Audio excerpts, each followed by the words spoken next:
Like a lot of musicians, X started making music because he saw it as a much better outlet for him. Literally, like when I was a kid, like I said, I was batshit fucking crazy. I would just fight way too much. I had problems with my mom. My dad wasn't around. I was just lost. Literally lost, numb, and usually like growing up, kids always are like, oh, I want to be a firefighter. I want to be the president. Or I literally always was my answer. You can ask my mother. I never fucking knew. So amongst that, like just knowing I didn't know what the fuck I wanted to do, music started to present itself. Cause I think like people are probably like, oh, this nigga's typical. He probably listens to like Lil Wayne or like, and shouts out to Lil Wayne, all these great artists. You feel me? Listens to that typical trap shit. But nah, bro, like I grew up listening to The Fray, 3 Days Grace, Papa Roach. Really? But yeah, bro, like I was weird. I listened to Blood on the Dance Floor. Like yeah, okay. yeah, I was fucking weird. But you bro. weren't into rap. You were just into sort of like screamo that's bands. That's where the versatility comes. Like everything. Yeah, that's where the versatility comes with me because I would go from listening to that to Lil Wayne, to Tupac, to Biggie, to like different artists. You know, like I came up off like a lot of artists. Like I would go from all of that. Like from rock to fucking rap to literally Japanese fucking instrumentals, like different Japanese songs. Like I was completely and utterly mesmerized by music. Because he listened to all kinds of music, he also made all kinds of music. I'll go from like the melancholy indie sound of rock to like a very trap element or like a trap rock element. Then I'll go to like completely like some other shit like some jazz, like smoothly going shit, you feel me? Like I'll try and literally mix in as many aspects as I can. X didn't like school because it tried to force some kind of structure in him that he didn't feel comfortable with. He never wanted to be confined by anything, especially not of music. I strongly believe that anyone who listens to music would enjoy at least one of his songs, because he made music that caters to so many different styles and genres. People create art for a lot of reasons. There is the aspect of money, but there's also the personal aspect where someone has a desire to create something. I'll even say that about myself. I wanted to make this film because I want to give myself the opportunity to learn more about X while making what I would consider to be my first serious video. As for X, he made music to express himself, but also to connect with others. I mean, I do this for the bond and obviously the attention because I need the attention. I need it to mold me as a person, and I fucking love music, you feel me? X was a very self-conscious person that felt uncomfortable with his appearance. So when he was asked, does music give you confidence? He said, music has saved my life. The interview he did on No Jumper was recorded a year before he blew up, and yet even back then, X still had what was considered a cult fan base. There are a lot of rappers that gain a cult fan base. It's even more unusual when a rapper who isn't even that famous gains the kind of fan base that are so attached to them. It was through SoundCloud and social networking that he gained his following.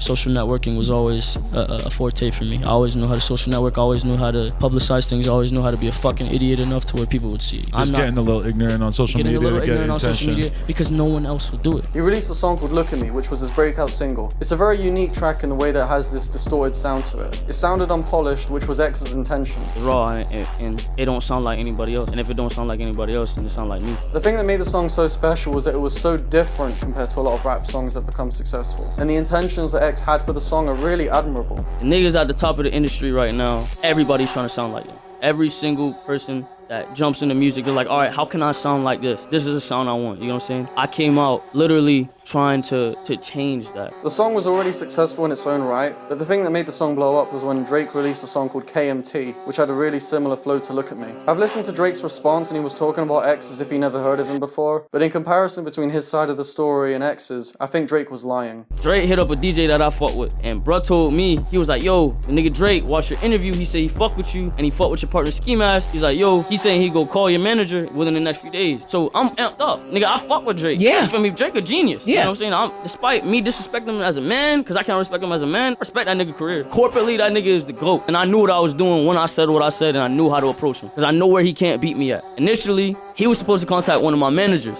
So he doesn't do it. That same fucking week, bro, I go on to, well, I can't go on to it obviously because I'm locked up. Yeah. I'm on the securest phone, you feel me? So you in jail, he's supposed to contact your manager, and then he dropped the fucking video previewing that shit in Amsterdam with some nigga from the UK. I was on the phone with my dog Chris. He was like, yo, you gotta listen to this shit. This nigga Drake a fault nigga. That's exactly what he said. So he plays this shit. I hear da da da da da da. I'm like, what the fuck? As soon as it started, like I knew he was getting that. Like they did a mashup. They put his verse On my song, the cadence is literally just at the same tempo. It's not offbeat at all. That's a bitch move, especially when I was in jail facing life. If Drake would've came to my bar and hear him, then that would've made my fucking day. If he would've showed that he's a hospitable person and that he's really in this shit for the culture, rather than being a fuck nigga taking my shit, running off with it, and then putting it on his album, then he would've got my kudos, he would've got my respect. I would've let him hop on the remix, take 100% royalty rate. X's career was a very short yet impactful one. He was part of XXX's 2017 freshman class, the kind of thing that a lot of aspiring rappers can only dream of appearing on. So when they asked him why he thought he was chosen as one of the freshmen for 2017, he said, "Because if y'all didn't respect the culture this year,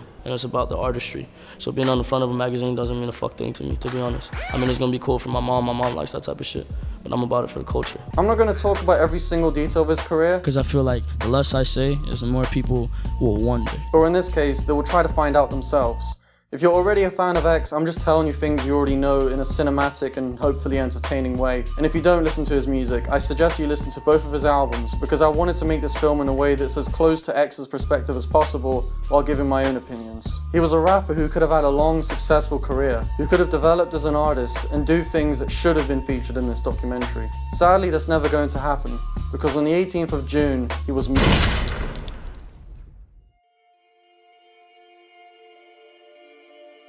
Today is June 18th, 2018.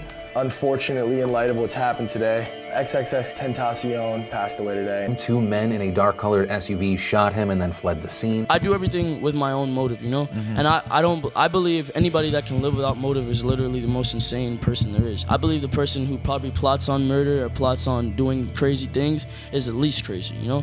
I'm considered crazy, but I think I'm the least crazy, because the man who can just kill a man with no recollection or no thought to it, or just make a crazy decision with no plot behind it, is literally fucking crazy. But so you don't think you're crazy because you... Because everything comes with thought. Bro, I don't even know what to say right now. I don't know what to say either. Ski Master Slump God was one of X's closest friends, and Adam22 was also close to X. Even though it was X's murder that ended his career, I don't want this documentary's final chapter to be dedicated to his murder. I don't want him to be remembered for being a murder victim. I want him to be remembered for positive things. I don't even want to focus too much on this chapter, but because it's essential, I'll go through it. People die all the time, and usually when a celebrity dies, it doesn't have an effect on me. X was different though. He had a lot of issues, but you can see that he tried to be a better person.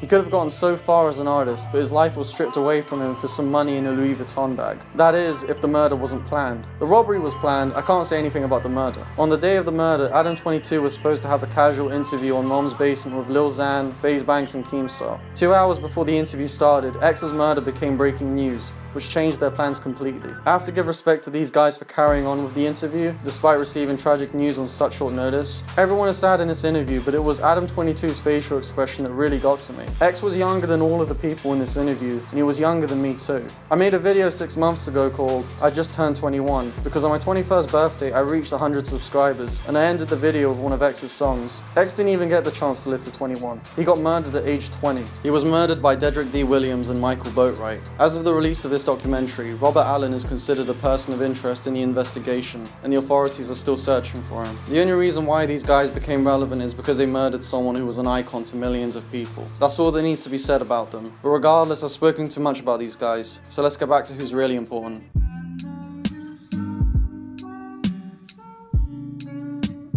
X was unlike any rapper that ever existed before. I've already spoken about his music, but this time I want to talk about his reach. He's one of the most successful musicians in the world right now, and he also ran his own YouTube channel. If you check his social blade, he was consistently gaining over 100 million views a month for the last 3 months of his life. And ever since he passed away, his numbers only got bigger. I know it's because he released his album at that time, but that doesn't take away how impressive that is. Because before the release of Sad, he didn't have any music videos available on his channel. Usually music videos gain a lot more views than audio, yet XXXTENTACION only had 3 music videos that were filmed while he was alive. The first 2 were Look at Me and Riot, which were combined as one video, but it was removed by YouTube for the hanging scene. The third one is Sad, which has to be one of the most intriguing music videos I've ever seen in my life. When I was doing my research for this film, I couldn't even find that many interviews he did, and the ones that I could find had insane amounts of views. There's a reason why he was so popular, and it's one of the reasons why I decided to make this film, because his music helped a lot of people. He was honest, and he never played the victim. Black people want equality. Everybody wants equality.